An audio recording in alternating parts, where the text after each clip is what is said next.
अगर बच्चे मैं आपको अकाउंटिंग प्रोसेस याद दिलाऊं,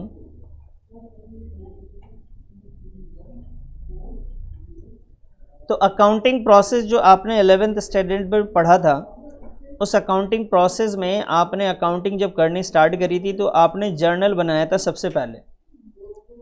उसके बाद बेटा आपने जो तैयार किया था वो आपने किया था लेजर, और फिर उसके बाद आपने बनाया था बेटा ट्रायल बैलेंस को,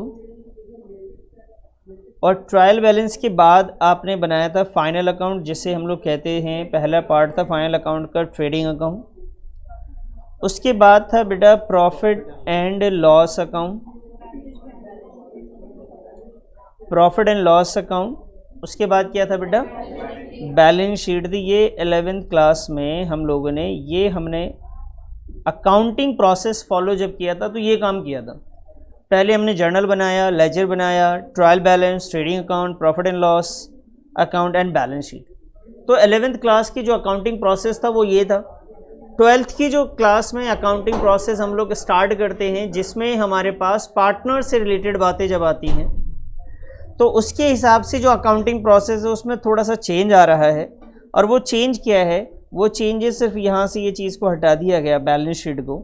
यहाँ पे आ गया बेटा profit and loss appropriation account, और उसके बाद आता है बच्चा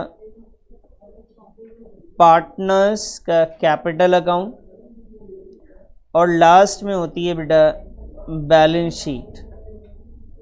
तो ये अकाउंटिंग प्रोसेस है हमारा, ये हमारे अकाउंटिंग प्रोसेस है जो 12th स्टैंडर्ड में है। कि एक पार्टनरशिप फर्म को अगर बात करें तो वो सबसे पहले किसी भी ट्रांजैक्शंस को रिकॉर्ड कहाँ पे करेगा, जर्नल में। उसके बाद उसे कहाँ लिखेगा, उसके बाद बेटा फिर आएगा ट्रेडिंग और प्रॉफिट एंड लॉस अकाउंट। बेटा जब प्रॉफिट एंड लॉस की बारी आएगी तो प्रॉफिट एंड लॉस अकाउंट में हमारा ऑब्जेक्टिव होता है नेट प्रॉफिट निकालने का। हम वहाँ पे नेट प्रॉफिट निकालते हैं, और उस नेट प्रॉफिट के बाद हम लोग क्या करते हैं, उस नेट प्रॉफिट, जैसे हमारे पास नेट प्रॉफिट आ गया तो अब पार्टनर्स को चाहिए ना उस नेट प्रॉफिट को बांटा जाए। भाई पार्टनर एक तो है नहीं, एक से ज़्यादा लोग हैं, तो वो प्रॉफिट बटेगा ना। तो कहाँ बटेगा, वो बटेगा profit and loss appropriation account में। तो हमें 12th स्टैंडर्ड में पार्टनरशिप में ये सिखाया जाता है कि जो नेट प्रॉफिट आ गया उसमें 2 बंदे 3 बंदे जो पार्टनर्स है बेटा उसे हमें बांटना है। उसके बाद हम लोग आएंगे किस पे, पार्टनर्स कैपिटल में, क्योंकि प्रॉफिट को बांटने के बाद हम लोग क्या करते हैं, कैपिटल में ऐड कर देते हैं जाके, और फिर जाके हम लोग बनाएंगे बैलेंस शीट को। तो बेटा जो 12th में जिस चैप्टर को हम लोग पढ़ रहे हैं उस चैप्टर में जो हमें पढ़ना है वो सिर्फ ये 2 चीज़ें हमें पढ़नी है, profit and loss appropriation account, और दूसरा क्या है पार्टनर्स कैपिटल अकाउंट। इससे पहले के जो प्रोसेस है वो हमें नहीं पढ़ना, और इसके बाद वाला जो बैलेंस शीट है वो भी हमें नहीं बनाना है। तो मेरा पहला सवाल जो ये था कि profit and loss appropriation account sir कब बनाते हैं, तो बेटा profit and loss appropriation account बनाते हैं after the profit and loss account. Profit and loss account बनाने के बाद हम profit and loss appropriation account बनाते हैं। और हम ये भी कह सकते हैं कि profit and loss appropriation account हम लोग बिफोर पार्टनर्स कैपिटल से पहले बनाते हैं। समझ में आ गई बात। तो आइए जी, सवाल पहला था कि profit and loss appropriation account कब बनाते हैं, तो हम यहाँ बात करेंगे कि profit and loss appropriation account is prepared after the profit and loss account and before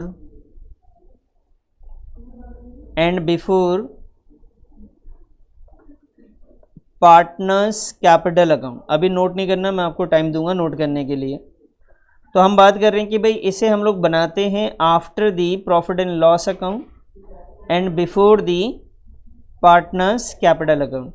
और इसी वजह से क्योंकि हम ऐसा करते हैं तो हम इसे कह सकते हैं कि जो profit and loss appropriation account है is an extension of profit and loss account. ये एक्सटेंशन है, मतलब उसका अगला भाग है। अगला पार्ट क्या है प्रॉफिट एंड लॉस का, अगला पार्ट क्या है बेटा, profit and loss appropriation account है। समझ में आई बात? कब बनाते हैं बेटा profit and loss appropriation account को? बताइए। प्रॉफिट एंड लॉस अकाउंट के बनाने के बाद और पार्टनर्स कैपिटल से पहले का। अब सवाल है कि सर हम बना क्यों रहे हैं, उसकी क्या वजह है सर, हम क्यों बनाते हैं ये बताइए। बेटा हम लोग बनाते हैं जो प्रॉफिट हमने अर्न किया था उस प्रॉफिट की एलोकेशंस के लिए, उस प्रॉफिट की डिस्ट्रीब्यूशंस के लिए। मतलब जो प्रॉफिट हमने कमाया, हमने जैसा पढ़ा कि पार्टनरशिप डीड में ये बात लिखी जाती है कि पार्टनर्स को जब हम डीड बनाते हैं, पार्टनर से एग्रीमेंट करते हैं, तो हम पार्टनर से बात करते हैं कि भाई साहब आपको सैलरी कितनी मिलेगी, इंटरेस्ट ऑन कैपिटल कितना मिलेगा, आपको कमीशन कितना मिलेगा, हर पार्टनर्स को हमें देना है। तो ये कब देते हैं? जब कंपनी को प्रॉफिट होता है तभी देते हैं हम ये सारी चीज़ें। तो इसीलिए हम इस अकाउंट को बना के हम यहाँ पे दिखाते हैं। तो हम लिखेंगे यहाँ पे कि profit and loss appropriation account is to prepare for the distribution and allocations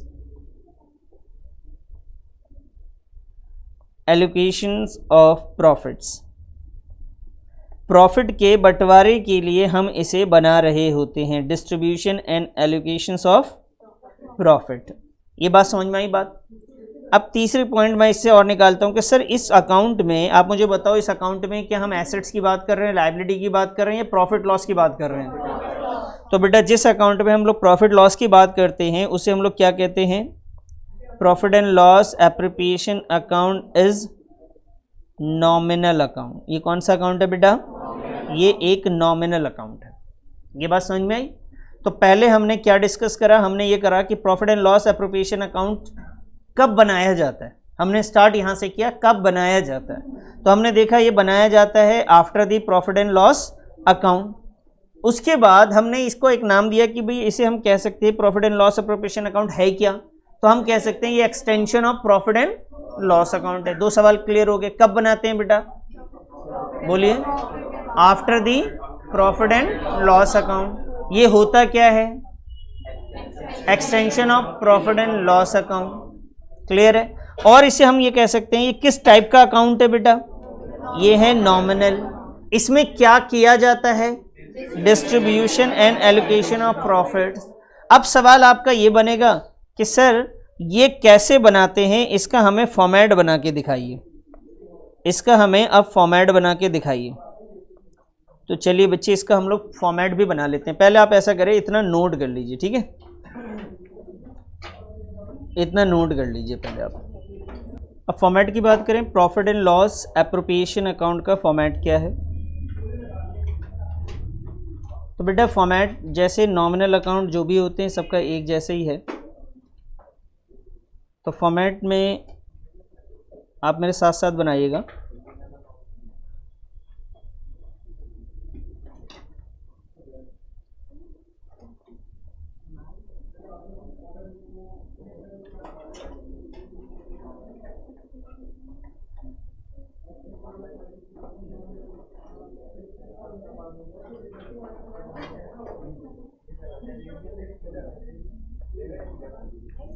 यहाँ लिखेंगे बेटा आप particulars, amount, particulars, amount, credit, debit, और ये आएगा बेटा आपका यहाँ पे profit and loss appropriation account. क्योंकि प्रॉफिट एंड लॉस ईयर के एंड में बनता है। और ये कैसे मालूम चला? क्योंकि प्रॉफिट एंड लॉस के बाद बन रहा है, तो प्रॉफिट एंड लॉस अकाउंट खुद ही ईयर के एंड में बन रहा होता है। तो उसके बाद आप बना रहे हैं, तो अब जाहिर सी बात है उसके बाद की डेट है। तो profit and loss appropriation account and में बनता है। और एंड में हम लोग क्या लिखते हैं बेटा? तो हम लोग लिखते हैं यहाँ पे फॉर द ईयर एंडेड। और यहाँ पे जो भी डेट रहे, जनरली 31 मार्च होता है, तो आप ये लिख देंगे। ये हो गया जी profit and loss appropriation account. चलिए लिखना बंद कीजिए, अब इधर ध्यान दीजिए बेटा, बेटा इधर ध्यान दीजिए। देखिए आप क्या करते थे जब आप बनाते थे, पहले ट्रेडिंग अकाउंट बनाते थे, मैं आपको याद दिलाऊं तो आपने ट्रेडिंग अकाउंट कभी बनाया था, शायद याद हो थोड़ा बहुत। तो ट्रेडिंग अकाउंट में दो साइडें होती थी सर, और दूसरी साइड में हमारा डिफरेंस आता था, और वो डिफरेंस जो है यहाँ पे ग्रॉस प्रॉफिट कहलाता था। ऐसी था, कई बार ग्रॉस लॉस भी आ जाता है, मैं अभी ग्रॉस प्रॉफिट लेके चल रहा हूँ। फिर हम लोग क्या करते थे, ग्रॉस प्रॉफिट के बाद एक और अकाउंट बना लेते थे जिसका नाम रखते थे सर हम लोग प्रॉफिट एंड लॉस अकाउंट। ये आ जाता था यहाँ पे बेटा प्रॉफिट एंड लॉस अकाउंट, और ये जो ग्रॉस प्रॉफिट है आपका ना, वो यहाँ पे आ जाता था, यहाँ लिखते थे बाई ग्रॉस प्रॉफिट, ठीक है जी। और यहाँ पे डिफरेंस आता था दोबारा से, और क्या लिखते थे बेटा हम लोग, ये आता था नेट प्रॉफिट, यही होता था। अब पीएनएल अकाउंट इसके बाद ही तो बना रहे हैं हम लोग, तो बेटा अगर पीएनएल अकाउंट हम लोग बाद में बना रहे हैं तो यहाँ क्या आएगा सर, पीएनएल एप्रोप्रिएशन अकाउंट। और पीएनएल एप्रोप्रिएशन अकाउंट जब हम लोग बनाएंगे तो ये जो नेट प्रॉफिट है उठ के यहाँ आ जाएगा बेटा, यहाँ क्या लिख देंगे, बाई नेट प्रॉफिट। आई बात समझ में। और फिर इसमें भी जो बैलेंस बचेगा वो सीधा ट्रांसफ़र हो जाता है बेटा, ट्रांसफ़र टू कैपिटल। कहाँ चला जाता है, पार्टनर्स के कैपिटल में। खैर समझ में आई बात यहाँ तक। तो मुझे ये समझाने की ज़रूरत क्यों पड़ी, मैंने आपको ये बात क्यों समझाई, मैंने इसलिए समझाया कि मैं आपको ये बता सकूँ कि profit and loss appropriation account जब हम बनाते हैं तो क्रेडिट साइड में हम लोग सबसे पहली चीज़ क्या लिखेंगे, बताओ तो ज़रा, बाई नेट प्रॉफिट लिखेंगे। और ये बात समझ में आया, नेट प्रॉफिट कहाँ से आया है, क्लियर है सर। तो ये नेट प्रॉफिट हम यहाँ पे लिख देंगे। सर एक चीज़ और मैं बताते चलूँ कि जब किसी अकाउंट से जब दूसरे अकाउंट में कभी ट्रांसफ़र होता है तो हम उस अकाउंट का नाम भी लिख सकते हैं, और बेहतर तो यही होता है, प्रॉफिट एंड लॉस अकाउंट मुझे लिखना चाहिए था, वो ज़्यादा बेहतर आंसर है। जैसे हम लोग ग्रॉस प्रॉफिट लिख रहे थे ना ट्रांसफ़र, हमें वहाँ पे ग्रॉस प्रॉफिट की जगह पे क्या लिखना चाहिए, यहाँ पे ये वाला जो अमाउंट था क्या लिखना चाहिए, बताओ तो ज़रा, बोलो, ट्रेडिंग अकाउंट। यहाँ पे क्या लिखना चाहिए, प्रॉफिट एंड, जिस अकाउंट से ट्रांसफ़र होता है उसका नाम आता है। खैर तो हम ना ये दोनों तरीके से लिख सकते हैं, मैं आपको दोनों बता रहा हूँ। आप जब भी एप्रोप्रिएशन अकाउंट बनाएंगे या तो आप नेट प्रॉफिट लिखेंगे, और नेट प्रॉफिट अगर आपको नहीं मिला, मतलब आपका मन नहीं कर रहा नेट प्रॉफिट लिखने का, तो आप क्या लिख सकते हो, प्रॉफिट एंड लॉस अकाउंट। दोनों ही सही हैं, आप नेट प्रॉफिट भी लिख सकते हो, प्रॉफिट एंड लॉस अकाउंट भी लिख सकते हो। चलें आगे बेटा। अगर लॉस होगा तो किस साइड लिखेंगे आप ये बता सकते हैं, ये डेबिट साइड आ जाएगा अगर लॉस होगा तो। चलिए मैं प्रॉफिट लेके चल रहा हूँ अभी। अब बात करते हैं एप्रोप्रिएशन अकाउंट का। एक आइटम तो समझ में आ गया क्या आता है। अच्छा जी, नॉमिनल अकाउंट है, तो नॉमिनल अकाउंट के बारे में हम लोग कुछ चीज़ें जानते हैं। क्या जानते हैं, नॉमिनल अकाउंट की कहानी ये है बेटा कि नॉमिनल अकाउंट में debit all expenses and losses, credit all income and gain होता है।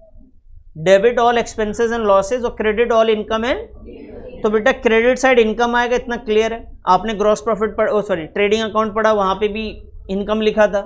प्रॉफिट एंड लॉस अकाउंट पढ़ा, वहाँ भी इनकम ही लिखा था। तो जितने भी नॉमिनल अकाउंट होते हैं, debit all expenses and losses, credit all income and gain. तो सर इसमें क्या क्या चीज़ें आती हैं, तो दो चीज़ें आती हैं बेटा। वो दो चीज़ें कौन सी हैं, ध्यान से समझेंगे। एक तो आ गया आपका प्रॉफिट एंड लॉस अकाउंट, और दूसरी जो चीज़ है बेटा वो इधर आती है इंटरेस्ट ऑन ड्राइंग्स। क्या आता है बेटा, इंटरेस्ट ऑन ड्राइंग। जो पार्टनर्स ने ड्राइंग किया था उस पे जो इंटरेस्ट चार्ज करा जाएगा वो हम यहाँ पे लिखेंगे।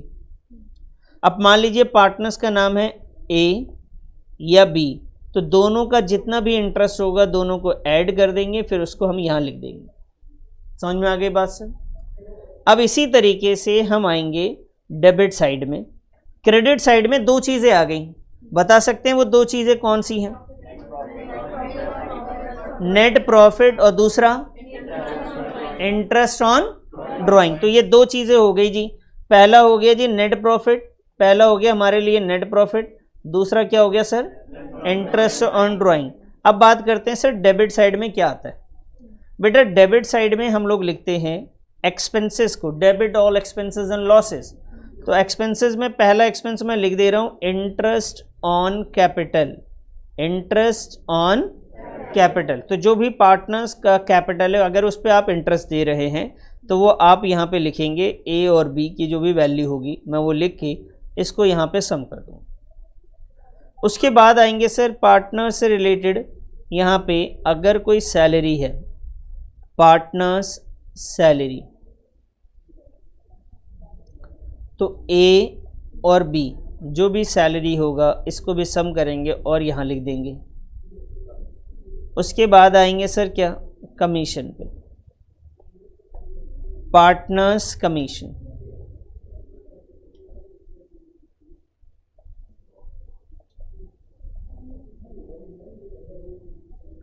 पार्टनर्स कमीशन में ए और बी का जितना भी कमीशन होगा बच्चा उसे भी हम लोग यहाँ लिख देंगे। समझ में आई बात। तो बेटा पहली चीज़ हमारे जो बात करें क्रेडिट साइड में क्या चीज़ आया था, क्रेडिट साइड बेटा, क्रेडिट साइड नेट प्रॉफिट, दूसरा और तीसरी चीज़ interest on capital debit side में, सैलरी चौथी और partners commission 5। Sir appropriation account में और क्या आता है बेटा, इसके अलावा कुछ भी नहीं आता पार्टनर से रिलेटेड। पार्टनर से रिलेटेड ही चीजें आएंगी इसमें, इसी को कहते हैं एलोकेशंस ऑफ प्रॉफिट्स। प्रॉफिट में से निकाल के हम इंटरेस्ट ऑन कैपिटल देंगे, प्रॉफिट में से निकाल के सैलरी देंगे, प्रॉफिट में से निकाल के कमीशन देंगे। अगर प्रॉफिट नहीं है तो ना सैलरी लिखेंगे, ना कमीशन लिखेंगे, ना ही इंटरेस्ट ऑन कैपिटल लिखेंगे। बात समझ में आई। तो एप्रोप्रिएशन अकाउंट में सिर्फ 5 चीजें आती हैं, 2 इनकम है और 3 क्या है सर, एक्सपेंसेस हैं। 2 क्या है, इनकम, कौन कौन सी हैं, एक नेट प्रॉफिट है, दूसरा इंटरेस्ट ऑन ड्राइंग, और 3 चीजें डेबिट में है। पहला क्या है, इंटरेस्ट ऑन कैपिटल, दूसरा पार्टनर्स सैलरी, पार्टनर्स कमीशन। ये 3 चीजें। सर पार्टनर से रिलेटेड कुछ और आ जाएगा क्या, सर पार्टनर्स का हमने स्पेस ले रखा है उसको हम रेंट दे रहे हैं, वो आएगा नहीं आएगा, सिर्फ यही 3 आएगा सर। सर मैनेजर का कमीशन आएगा नहीं आएगा, डेप्रिसिएशन आएगा नहीं आएगा, सिर्फ ये 3, इससे ज्यादा है ही नहीं कुछ इसमें। आपको कोई लॉजिक नहीं लगाना इसके अलावा। पार्टनर्स को टोटल 5 चीजें दी जाती हैं, एक इंटरेस्ट ऑन कैपिटल, एक सैलरी, एक कमीशन। ये 3 तो आ गए, इसी में बच कितना गया, सिर्फ 2। एक हो गया रेंट और एक हो गया इंटरेस्ट ऑन लोन। ये यहां नहीं जाता, ये कहां जाता है बेटा, प्रॉफिट एंड लॉस अकाउंट में। क्लियर है। तो ये 3 चीजें, ये फॉर्मेट है इसका। इसके बाद सर मान लीजिए हमने ये सारी चीजें कर ली, उसके बाद क्या होगा। तो पहले आप ऐसा करो, ये फॉर्मेट में यहां तक नोट करो, फिर मैं आपको आगे सिखाता हूं। आपने इतना नोट कर लिया तो इससे ये बात समझ में आ गई क्या क्या चीजें आती हैं। कभी कंफ्यूज नहीं होना। ट्रेडिंग, प्रॉफिट एंड लॉस में बहुत सारे आइटम आया करते थे, यहाँ तो बहुत सिंपल से 3-4 चीज़ें हैं, इसके अलावा तो है नहीं। 3 डेबिट में, 2 क्रेडिट में। अब देखिए मान लीजिए आपने 1000 रुपये कमाए। अब ऐसा समझिए कि सर मैंने 1000 रुपये कमा लिए, 1000 कमाए, जिसमें से बेटा इधर ध्यान दो, 200 रुपये मैंने सैलरी के दे दिए पार्टनर्स को। ये जो 1000 रुपये कमाए सारे खर्चे काट के आए, मेरे पास नेट प्रॉफिट है ये। 200 रुपये मैंने सैलरी दे दिया बेटा, 300 रुपये मैंने कमीशन दे दिया बच्चे, 100 रुपये का इंटरेस्ट ऑन कैपिटल भी दे दिया। समझ में आ रही बात। ये है सैलरी आप मान लीजिए, ये है आपका कमीशन और ये है इंटरेस्ट ऑन कैपिटल। आप बता सकते कितना बच गया। अब 400 बच गया। अब आपके साथ भी ऐसे ही होता होगा, पापा जी कमा के लाते हैं तो एम्प्लॉय का सारा कुछ दे देते हैं, रेंट वेंट, बिजली बिजली, फिर घर आते हैं। फिर घर में भी बांध रखा है कि भाई हो सकता है दादी को जाता हो, स्कूल की फीस जा रही हो, घर के कुछ और खर्चे के लिए है, ये पर्सनल हो गए। तो ये ऐसी कंपनी का ये पर्सनल एक तरीके से ये पार्टनर्स में जा रहा है। उसके बाद भी बच जा रहा है। कितना बच गया बेटा। अब बताओ आपके घर में जब बच जाता तो क्या होता है, नहीं बताओगे ना, जमीन खोद के डाल देते हैं उसमें। तो बेटा ये सेव कर लेते, लेकिन उसके भी तरीके हैं। कुछ लोग क्या करते हैं, ध्यान से सुनना, इस 400 में से भी कुछ पैसे निकाल के बिल्कुल साइड में रख देते हैं कि बुरा वक्त आएगा तभी यूज करेंगे वरना नहीं करेंगे। और यहां पे 300 बच गए। मान लीजिए 2 भाई बिजनेस में थे, हम 2 भाई 100 निकाल के हमने रख दिया कि यार बिजनेस में क्या पता पैसे की फिर से जरूरत कभी पड़ जाए। इस पैसे को जो साइड में रख दिया बेटा उसे हम लोग क्या कहते हैं, उसे रिजर्व कहते हैं। बुरे वक्त के लिए हमने रख दिया है। और ये 300 रुपए को दोनों भाइयों ने आपस में बांट लिया, ए और बी में। ये तीनों को हम बांट लेंगे, समझ में आ रही बात। तो ऐसे ही इसमें यह हुआ कि हमारे पास सब कुछ देने के बाद हमने अगर डिसाइड करा कि सर हमें तो रिजर्व्स रखना था, क्या रखना था, तो हम यहाँ पे अलग से रिजर्व के लिए भी एक पैसा उठा के साइड में कर देंगे। रिजर्व कितना रखना है ये डिपेंड करता है, क्वेश्चन बताएगा। सैलरी कितनी दे रही, क्वेश्चन ही तो बताता है। कमीशन कितना देना है, क्वेश्चन बता रहा है। तो रिजर्व भी कितना रखना है ये भी क्वेश्चन बताएगा। क्वेश्चन में 2 ऑप्शन है क्वेश्चन के पास, या तो वो बोले जो बच गया उसका 10% मैं रखना चाह रहा हूं, ये 20% रखना चाह रहा हूं, या ये बोल दे कि जितना मैंने कमाया उसी में से मैं निकाल के रखना चाह रहा हूं। लेकिन ये बताएगा क्वेश्चन कि इस पे बोला है उसने या इस पे बोला है। अगर इस पे बोलेगा तो इसे कहते हैं डिविजिबल प्रॉफिट, जो लास्ट में बच जाता है उसे क्या कहते हैं बेटा, डिविजिबल प्रॉफिट का रिजर्व रखना है। और इस पे बोलेगा तो बोलेगा नेट प्रॉफिट का रिजर्व रखना है। ये क्वेश्चन आपको हमेशा बताएगा। चलिए वापस से आते हैं। चलिए जी, तो हमने फॉर्मेट में देखा कि डेबिट साइड में क्या क्या चीजें आई। पहली क्या चीज है बेटा, डेबिट साइड की पहली चीज इंटरेस्ट ऑन कैपिटल, दूसरा पार्टनर सैलरी, तीसरा पार्टनर्स कमीशन, और लास्ट में अगर पैसे बचते हैं और रखना चाहते हैं हम तो क्या रख सकते हैं, रिजर्व। और रिजर्व के बाद अब कुछ नहीं करना है भाई, अब जो भी है हमारे पास उसका बंटवारा होना चाहिए किसके बीच में, पार्टनर्स के बीच में। तो बेटा इधर ध्यान देना, जो भी प्रॉफिट बचा उसे हम ट्रांसफर कर देंगे, प्रॉफिट ट्रांसफर टू जो ए का कैपिटल है और बी का जो कैपिटल है उसमें हम ट्रांसफर कर देंगे। क्या कर देंगे सर, ट्रांसफर कर देंगे, यानी इन दोनों में बांट देंगे। ए और बी में हम क्या करेंगे, इसको बांट देंगे। ए और बी में हम इसे बांट देंगे बेटा। चलिए जी, ये हो गया जी। एक मिनट, हम इसे एट द एंड डिस्ट्रीब्यूट कर देंगे, बांट देंगे। और कैसे बांटेंगे, इनके प्रॉफिट शेयरिंग रेशियो में। ये जो प्रॉफिट बचा है, ये जो प्रॉफिट बच गया है ये वाला, इसको हम डिस्ट्रीब्यूट करेंगे। डिस्ट्रीब्यूट करेंगे किस में डिस्ट्रीब्यूट करेंगे बेटा, प्रॉफिट शेयरिंग रेशियो में बांट देंगे। ये आपका बैलेंसिंग फिगर है, ये आपका बैलेंसिंग फिगर है बेटा, ध्यान रखना। बैलेंसिंग फिगर है, ये आपका बैलेंस आया। कैसे बैलेंस आया, ध्यान से देखो बेटा, एक मिनट बताओ मेरे को। पहले मेरी इनकम में 2 इनकम थी, कौन कौन सी थी बोलो, नेट प्रॉफिट और इंटरेस्ट ऑन ड्राइंग। इन दोनों को मैं ऐड कर दूंगा एट द एंड, आखिर में।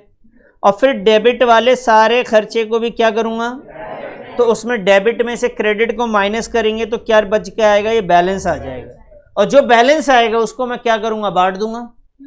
ठीक है जी। अच्छा कैसे बनाते हैं ये तो हम लोग सीख ही लेंगे, अभी तो हमें सिर्फ फॉर्मेट समझना था कि फॉर्मेट में आता क्या है। समझ रहे मेरी बात को, अभी हमें क्या समझना है, सिर्फ फॉर्मेट। तो फटाफट ये एंड वाली जो चीज़ रहेगी ये उसे भी नोट कर लीजिए, फिर मैं आगे बढ़ता हूँ। चलिए इधर आइए बेटा। तो एप्रोप्रिएशन अकाउंट की हम लोग बात कर रहे थे। एप्रोप्रिएशन अकाउंट में क्रेडिट साइड 2 चीज़ें और डेबिट साइड में ये 3 चीज़ें, और अगर आपके पास पैसा बच गया तो चौथी चीज़ भी रिजर्व्स आ जाएगी। मैक्सिमम है ये, इससे ज़्यादा आइटम नहीं आते इसके अंदर, ये मैक्सिमम है। अच्छा जी, अब मुझे सवाल आपके दिमाग में आएंगे कई सारे। पहला सवाल ये कि सर क्या ये नेट प्रॉफिट, आपके जहन में आ रहा होगा, क्या ये नेट प्रॉफिट हम नीचे लिख सकते हैं और इंटरेस्ट ऑन ड्राइंग को ऊपर लिख सकते हैं क्या? नहीं लिख सकते। सबसे पहले आप स्टार्ट किससे करेंगे, उसके बाद ही इंटरेस्ट ऑन ड्राइंग लिखना है, ऊपर नीचे नहीं करना है इसको। ये बात क्लियर हो गई जी। अच्छा सर ऐसे यहाँ पे भी होगा फिर तो इंटरेस्ट ऑन कैपिटल? नहीं जी, यहाँ पे कोई भी पैटर्न नहीं है। आप interest on capital, salary, commission, जिसको भी चाहिए इन तीनों में से किसको भी पहले लिखना चाहें लिख सकते हैं। क्लियर है? कोई भी चीज ऊपर नीचे कर सकते हैं, कोई मसला नहीं है इसमें। तो ये भी बात क्लियर है, ये कोई डाउट है इसमें बताइए। अच्छा सर एक बात और बता दीजिए, एक चीज और है कि सर क्या ये इंटरेस्ट ऑन कैपिटल अगर नहीं दिया हुआ तो क्या करेंगे? बेटा अगर इंटरेस्ट ऑन कैपिटल आपको नहीं गिवन है तो नहीं लिखना है। सर क्वेश्चन में सैलरी नहीं है पार्टनर्स की तो लिखना है क्या? नहीं लिखना। सर क्वेश्चन में कमीशन नहीं है तो नहीं लिखना है। सर रिजर्व भी नहीं है तो नहीं लिखना है। सीधा क्या करना पड़ेगा? प्रॉफिट को बांट देंगे बेटा हम लोग। सिर्फ नोट कर लिया सबने? पूछिए बच्चे, फॉर्मेट से रिलेटेड कोई सवाल है जो आपको समझ में नहीं आ रहा है? जी बेटा नहीं लिखेंगे, ड्राइंग्स नहीं है तो नहीं लिखेंगे, इंटरेस्ट नहीं निकालेंगे। जिस रेशियो में दे रखा है उसी रेशियो में बांटेंगे। नहीं है तो आपको पता होगा कि प्रॉफिट शेयरिंग रेशियो क्या होता है, फिर इक्वली बांट देंगे। जब रेशियो गिवन नहीं है तो इक्वली बांटेंगे। और कोई सवाल जहन में आ रहा है? जी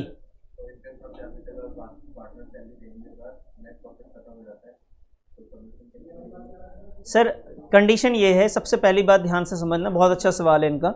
ये कह रहे कि इंटरेस्ट ऑन कैपिटल मैंने दे दिया, सैलरी दी और कमीशन भी बोला है क्वेश्चन में, लेकिन पैसे बचे ही नहीं। अब क्या करूं? तो कमीशन के लिए बोल सकता है कि पहले कमीशन क्यों नहीं दिया सर आपने? तो सर मैं चलो कमीशन दे दूंगा, सैलरी दे दूंगा, तो इंटरेस्ट ऑन कैपिटल नहीं हो रहा है। तो ऐसी सिचुएशन में पहली बात तो ये दिमाग में रखना है, देना तो तीनों है लेकिन तीनों को कम कम देना है। प्रॉफिट का मसला ये है कि जैसे आप मान लीजिए कि भाई हम 5 लोगों के पैसे मिलाए, हमने बोला जी चॉकलेट लेके आओ, ये गया लेके आया, 5 पीस लेके आया, बताओ कितने कितने मिल जाएंगे सबको? अगर सबने पैसे बराबर लगाए थे तो एक एक मिल जाएंगे, और 10 लिया है तो पैसे जितने लगाए उसके हिसाब से 2-2 मिल जाएंगे। लेकिन सर चॉकलेट ही 3 आया, अब क्या करें? तो एक को बोलें भाई तू देख तमाशा, फिर क्या करेंगे? जो है उसी को उसमें बांटना पड़ेगा। ठीक है, ऐसी सिचुएशन का सबसे इंपॉर्टेंट क्वेश्चन होता है जहां पे प्रॉफिट हमारा कम हो जाए और एक्सपेंसेस ज्यादा हो जाए। वो हम लोग डिस्कस करेंगे क्वेश्चन के दौरान, लेकिन कभी छोड़ नहीं सकते किसी को, देना सभी को। अगर क्वेश्चन में लॉस हो गया तो क्या इंटरेस्ट ऑन कैपिटल दे सकते हैं? नहीं देना। लॉस हो गया, सैलरी देना है क्या? नहीं देना। लॉस में आपको नहीं देना है, प्रॉफिट है कम है तो कम कम देना पड़ेगा, लेकिन देना तो है। समझ में आ गई बात? आइए जी एक क्वेश्चन कर लेते हैं इसके ऊपर। Question number 13। क्वेश्चन 13 करेंगे तो ज्यादा बेहतर समझ में आ जाएगा हमें।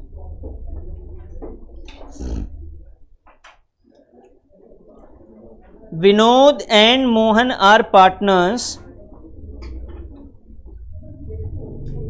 जी बच्चा जी, Vinod and Mohan are partners. Vinod capital ₹1 lakh, Mohan का कैपिटल कितना है बेटा? 60,000। Interest on capital is payable 6% per annum. इंटरेस्ट कितना परसेंट दे रहे हैं हम लोग? 6% पर एनम, यानी एनुअली 6% देना है sir. Mohan is entitled salary 3,000 per month. Mohan को सैलरी दी जाएगी 3,000 रुपये पर मंथ के हिसाब से। सोहन के बारे में जिक्र नहीं है, बताओ सोहन को सैलरी कितना दोगे? नहीं देना। सर कमीशन का जिक्र नहीं है तो कमीशन देना है क्या? सर इंटरेस्ट ऑन ड्राइंग का जिक्र नहीं है तो क्या ले सकते हैं हम? सर रिजर्व भी नहीं है तो क्या वो लिखना है? नहीं लिखना है। सर 2 चीजें लिखनी, कौन सी 2 चीजें? एक है इंटरेस्ट ऑन कैपिटल, दूसरा सैलरी, और क्रेडिट साइड में नेट प्रॉफिट ओनली। सर आइए देखते हैं, इधर ध्यान दीजिएगा। Profit for the current year before interest and salary to Mohan rupees कितना बेटा? ध्यान से समझिएगा इसको, काफी इंपॉर्टेंट पॉइंट बता रहा हूं मैं आपको। कह रहे जी प्रॉफिट है ना बेटा, वो इसी साल का है बिफोर इंटरेस्ट और सैलरी। सैलरी और इंटरेस्ट को देने से पहले हमने कितना कमाया है? तो बताओ जो हमें यहाँ पे नेट प्रॉफिट चाहिए, लॉजिकली बताना, ये जो नेट प्रॉफिट चाहिए ये सैलरी देने के बाद वाला मुझे नेट प्रॉफिट चाहिए या पहले वाला चाहिए, या इंटरेस्ट ऑन कैपिटल के बाद वाला चाहिए? पहले वाला चाहिए ना बेटा, इसीलिए इसे कहा जाता है net profit before interest on capital, before salary, before commission. Sir अगर बाद वाला हो तो पहले उसको सही करेंगे, क्योंकि हमें तो पहले वाला चाहिए, बाद वाला नहीं चाहिए। यहां पे कौन सा वाला होना चाहिए बेटा? बाद वाला कौन सा होता है? बाद वाला ये वाला होता है, interest on capital, salary, commission देने के बाद वाला। लेकिन एप्रोप्रिएशन अकाउंट बनाने के लिए कौन सा चाहिए अपने को? पहले वाला चाहिए। आइए सर इधर क्वेश्चन है हमारे पास, तो ये फॉर्मेट है, आप फॉर्मेट बना सकते हो? चलो बनाओ तो ज़रा बेटा। प्रॉफिट आपको गिवन है 80,000, फटाफट आप फॉर्मेट बनाओ। चलिए जी देखिए बेटा, इधर ध्यान दो, मैं करता हूँ इसे, ध्यान दीजिएगा। सबसे पहले हमें चाहिए नेट प्रॉफिट, तो हम आएंगे यहाँ पे बेटा, हम क्रेडिट साइड में लिखेंगे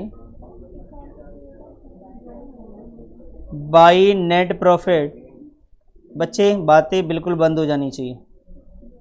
बाई नेट प्रॉफिट, या फिर हम ये लिख सकते हैं by profit and loss account, और इसकी वैल्यू गिवन है बेटा 80,000। ठीक है जी। अब क्वेश्चन को वापस अगर चलें तो क्वेश्चन में गिवन है बेटा interest on capital 6% per annum, और जो कैपिटल गिवन है वो 1 लाख है और 60,000 है। तो हमें मालूम है इंटरेस्ट ऑन कैपिटल की बारी जब आती है तो वो डेबिट साइड लिखते हैं, तो हम यहाँ पे जाएंगे, लिखेंगे इंटरेस्ट ऑन कैपिटल, और उसमें लिखेंगे बेटा, नाम है विनोद, और क्या नाम है दूसरे का? और मोहन है। अब जो इंटरेस्ट साफ साफ बोला उन्होंने, इंटरेस्ट निकालना है, तो इंटरेस्ट निकालना है अगर है तो कैपिटल एक का कितना गिवन था और दूसरे का बेटा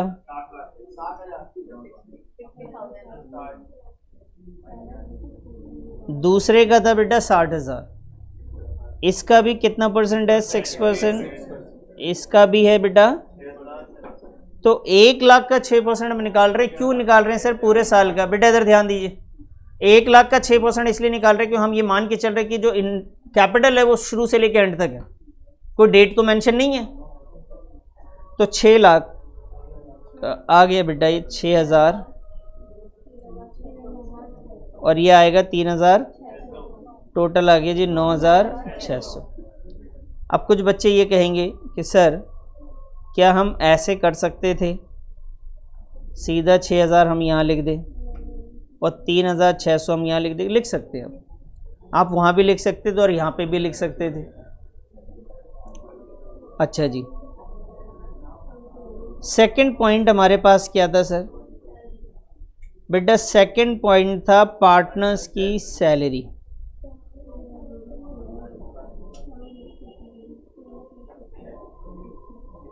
अच्छा बेटा, पार्टनर्स की सैलरी, इसमें किसको हम सैलरी दे रहे हैं?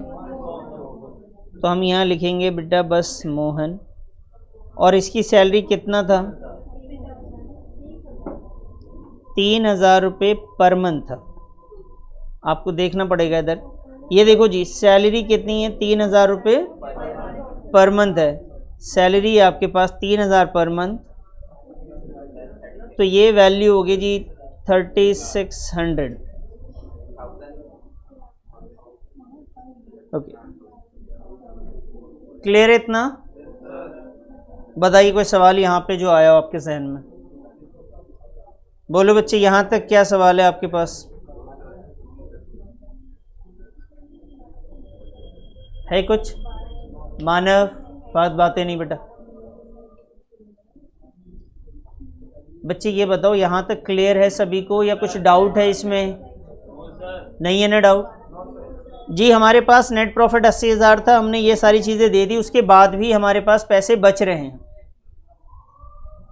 उसके बाद भी पैसे बच रहे हैं। तो जो पैसे बच रहे, पहले तो बैलेंस आपको निकालना पड़ेगा, और उस बैलेंस को हम लोग क्या बोलेंगे?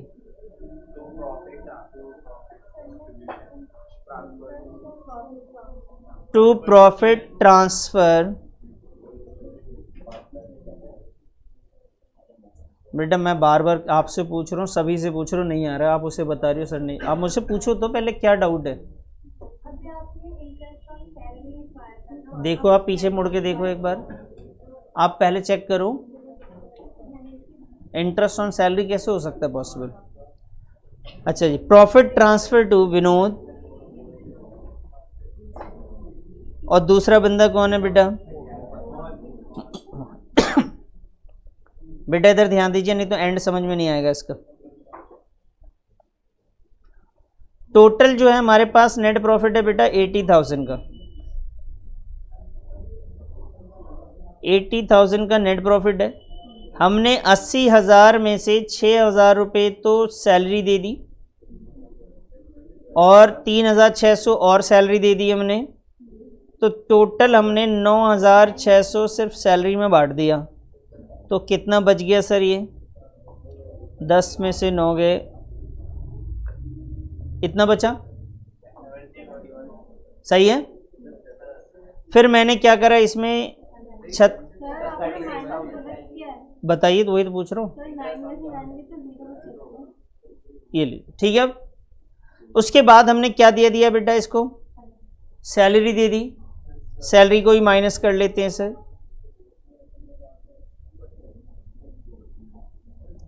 कितना आया सर?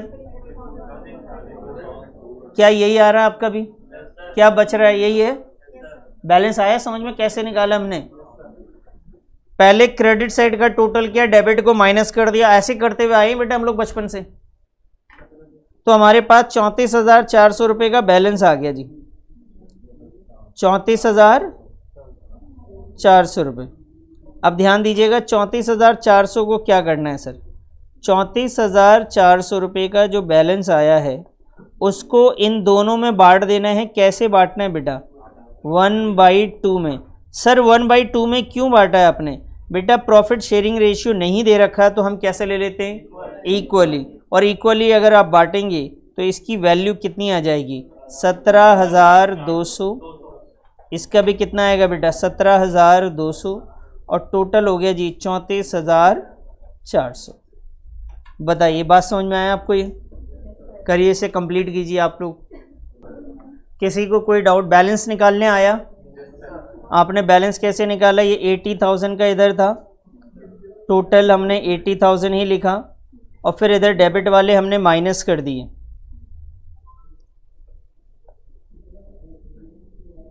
लो जी, हो गया काम। बस रहने दो आज के लिए बस।